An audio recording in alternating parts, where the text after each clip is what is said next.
guys! Welcome back to my channel. Ito naman ay para sa mga Dasbea fans dyan. Alam ko kagabi ay kinilig-kilig kayo. 110% ang kilig sa message ni Bianca de Veras para sa birthday ni Dustin Yu. At binigyan pa nga sila ng task ni Kuya. Silang dalawa ni River. Isa sa pinaka-close din ni Dustin ay si River Joseph sa loob ng bahay ni Kuya. Full pack ang mensahe ni Bianca de Vera kay River Palio na syempre kay Dustin Yu. At ito na nga sinabi ni Bianca, thank you kasi hindi niya daw naramdaman ang pangulila sa tatay niya sa loob ng bahay ni Kuya. Kasi andoon si Dustin na pumupuno kung ano ang ginagawa ng tatay niya sa kanya sa bahay nila sa outside world. Yung pagiging prinsesa daw ni Bianca sa outside world ay pinunuan ni Dustin yan sa loob ng bahay ni Kuya without asking daw. So sino pa ba ang hindi kinikilig at hindi sino, di ba?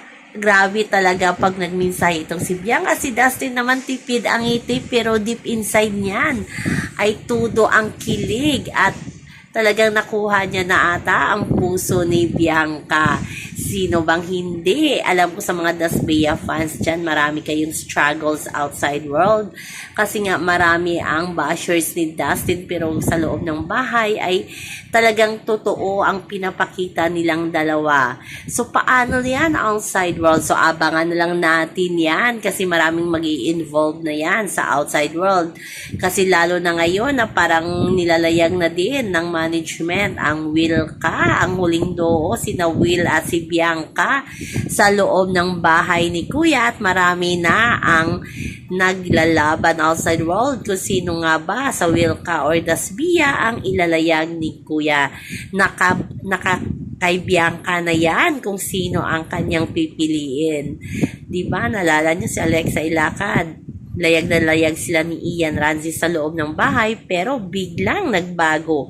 Outside world, si KD Estrada pala ang kanyang pinili na maging ka-love team at hanggang ngayon boyfriend niya pa din itong si KD Estrada. So tiwala lang Dasbea. Maraming nangyayari sa outside world at maraming pagbabago yan kasi nasa real world na silang dalawa. Pero ngayon namnamin na muna natin ang kilig nilang dalawa sa inside or sa loob ng bahay ni Kuya, diba? As in Dasbea fans, kilig muna bago ang away. So yan po guys ang ating update sa ngayon hanggang sa uli. Bye-bye!